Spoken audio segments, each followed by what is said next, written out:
Lecture du livre du prophète Isaïe. Écoutez-moi, îles lointaines, peuples éloignés, soyez attentifs. J'étais encore dans le sein maternel quand le Seigneur m'a appelé. J'étais encore dans les entrailles de ma mère quand il a prononcé mon nom. Il a fait de ma bouche une épée tranchante.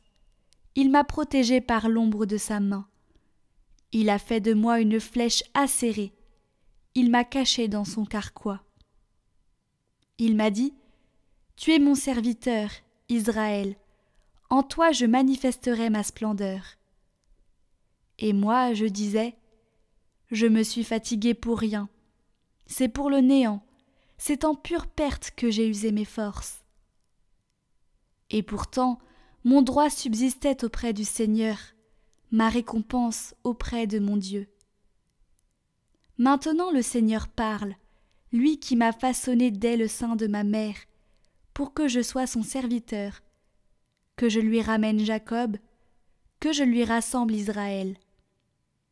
Oui, j'ai de la valeur aux yeux du Seigneur, c'est mon Dieu qui est ma force.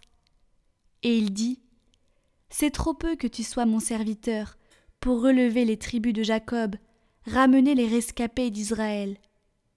Je fais de toi la lumière des nations, pour que mon salut parvienne jusqu'aux extrémités de la terre. Ma bouche annonce ton salut, Seigneur. En toi, Seigneur, j'ai mon refuge. Garde-moi d'être humilié pour toujours. Dans ta justice, défends-moi, libère-moi. Tends l'oreille vers moi et sauve-moi. Sois le rocher qui m'accueille, toujours accessible. Tu as résolu de me sauver, ma forteresse et mon roc, c'est toi. Seigneur mon Dieu, tu es mon espérance. Toi, mon soutien dès avant ma naissance. Tu m'as choisi dès le ventre de ma mère. Tu seras ma louange pour toujours. Ma bouche annonce tout le jour tes actes de justice et de salut. Mon Dieu, tu m'as instruit dès ma jeunesse. Jusqu'à présent, j'ai proclamé tes merveilles.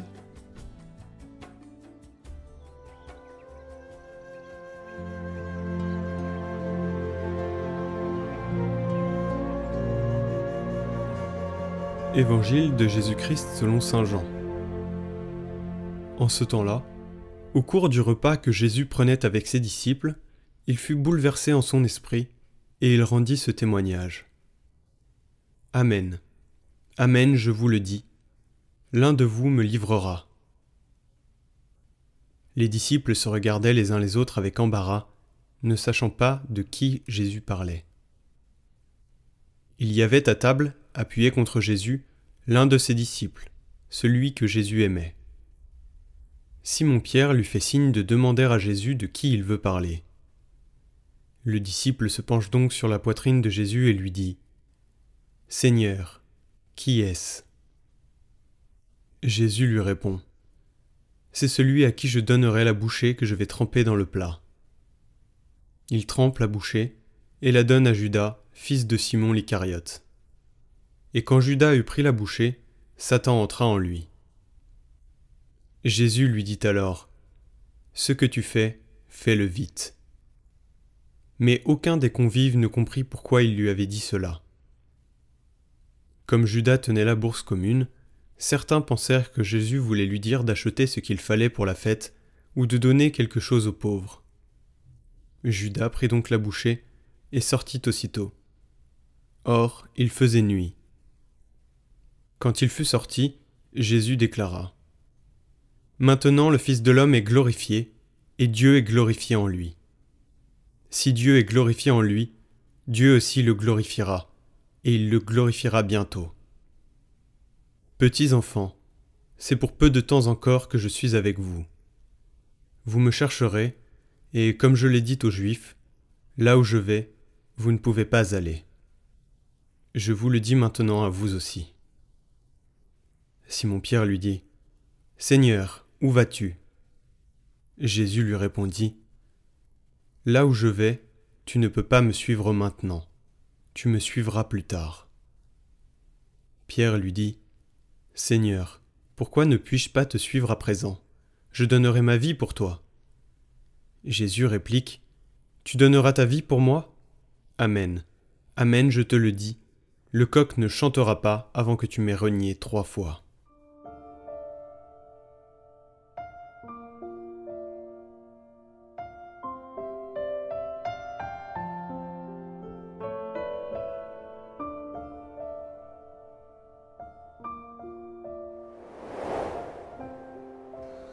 Chers amis, nous poursuivons notre parcours dans cette semaine sainte autour du cœur de Jésus, de son amour infini, passionné pour chacun d'entre nous, et qu'il manifeste tout particulièrement dans cette semaine sainte. Aujourd'hui, je vous propose avec l'évangile du jour, de contempler ce disciple bien-aimé, et je vous propose comme titre de cet enseignement « Appuyer tout contre Jésus ».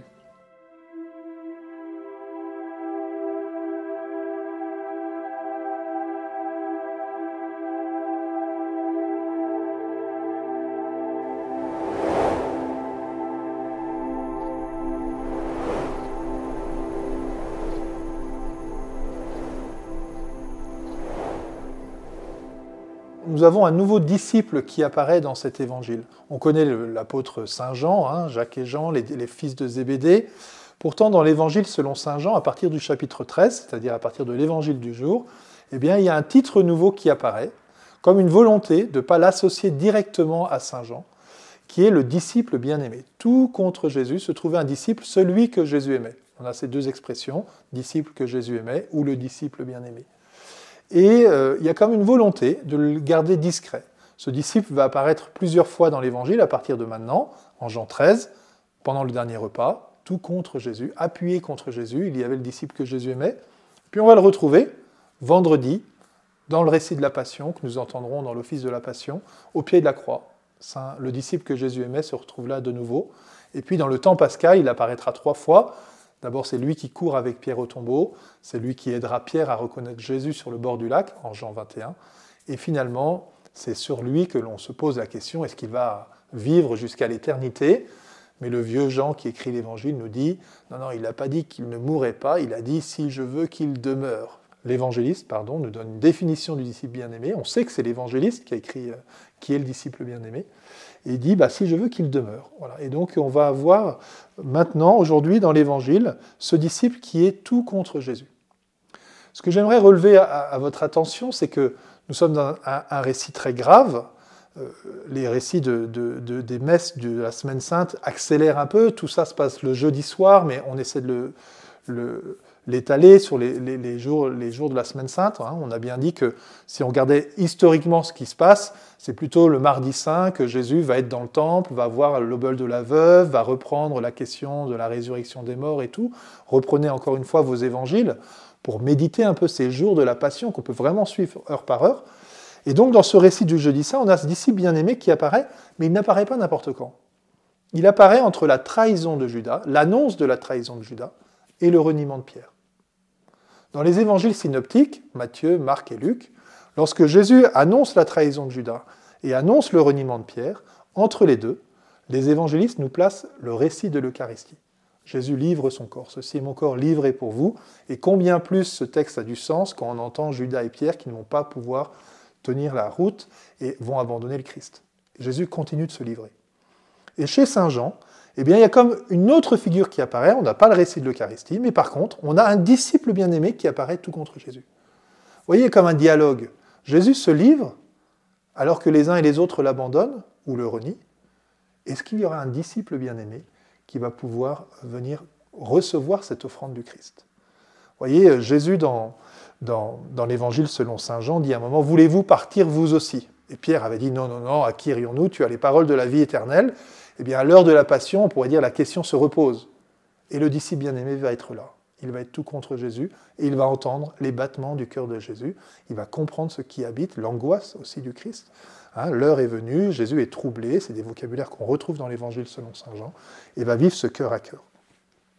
Alors, au cœur de cela, nous avons donc ce thème fort et important pour nous, et notamment dans le message de Parelmonial et dans le message du Sacré-Cœur, c'est la place de l'Eucharistie. toutes les apparitions qui ont lieu à Paray-le-Monial se passent alors que Marguerite Marie, la voyante du Sacré-Cœur, se tient devant le tabernacle ou devant le Saint-Sacrement exposé. Alors pour ceux qui ne peuvent plus sortir de chez eux, eh bien faites comme Marguerite Marie, quand elle était enfant, des fois on l'interdisait d'aller dans l'église, mais elle dit qu'elle tournait son cœur vers la chapelle. À Paray-le-Monial, la messe en semaine, elle est à 11h. Vous pouvez tourner votre cœur à 11h vers la chapelle en disant « Seigneur, aujourd'hui, je ne peux pas avoir la messe, mais je tourne mon cœur vers cette chapelle où tu es apparu pour te donner mon cœur. » C'est la communion spirituelle. Mais outre cela, si nous le pouvons, Jésus nous fait rentrer dans cette place du corps livré pour nous. Ceci est mon corps livré pour nous. Est-ce que tu vas le recevoir? Je vous l'ai dit tout à l'heure, la caractéristique de Jean, c'est celui qui demeure. Comme le Père m'a aimé, moi aussi je vous ai aimé, demeurez en mon amour. Voilà, et bien une manière de demeurer en son amour, c'est peut-être de prendre ce temps, cette salutation au Saint-Sacrement, mais aussi d'accueillir cette présence eucharistique, et peut-être de renouveler aujourd'hui notre manière de recevoir l'Eucharistie. On va vivre un grand drame dans la semaine, dans l'histoire dans la liturgie de l'Église, le vendredi et le samedi saint, c'est le seul jour où on ne célèbre pas la messe, on ne reçoit pas l'Eucharistie. Est-ce qu'on va sentir un manque en disant « Ah Seigneur, j'aspire à te recevoir » ou est-ce que l'Eucharistie finalement est tellement banalisée qu'on ne se rend plus compte que Dieu se livre à nous et que nous voulons le recevoir? Donc aujourd'hui, dans ce mardi saint, alors que nous allons nous approcher du mystère de la croix, eh bien de reprendre conscience que Jésus livre son corps entre nos mains. Voilà, comme Jean et Marie qui vont être au pied de la croix, qui vont recevoir le corps livré du Christ, eh bien nous aussi nous voulons le recevoir avec une conscience plus vive, et si nous ne pouvons pas, d'augmenter notre désir intérieur de recevoir Jésus. Le disciple bien-aimé, c'est un ami. Pour terminer ce temps, j'aimerais vous livrer cette prière de Saint Claude la Colombière, le père spirituel de Marguerite Marie, ici à Paray-le-Monial, que Jésus a désigné comme son fidèle serviteur et son parfait ami. Et il a une prière, vous pouvez la retrouver dans sa globalité sur Internet, qui s'appelle « Jésus, vous êtes le seul et véritable ami ». Je vous lis la première partie. « Jésus, vous êtes le seul et véritable ami. Vous prenez part à tous mes maux, vous vous en chargez, vous savez le secret de me les tourner en bien. Vous m'écoutez avec bonté lorsque je vous raconte mes afflictions, et vous ne manquez jamais de les adoucir. Je vous trouve toujours et en tout lieu, vous ne vous éloignez jamais, et si je suis obligé de changer de demeure, je ne laisse pas de vous trouver où je vais. Vous ne vous ennuyez jamais de m'entendre, vous ne vous lassez jamais de me faire du bien. Je suis assuré d'être aimé si je vous aime. » Voilà, frères et sœurs, découvrons un peu plus dans ce mystère de l'Eucharistie, Jésus qui se livre à nous, Jésus qui veut nous choisir pour ses amis, qui veut nous aider à contempler un peu plus l'amour infini qu'il a pour chacun d'entre nous et qui s'exprime de manière majestueuse dans cette semaine sainte, et notamment lorsque nous serons au pied de la croix et que nous verrons le côté transpercé de Jésus. Bonne journée à tous.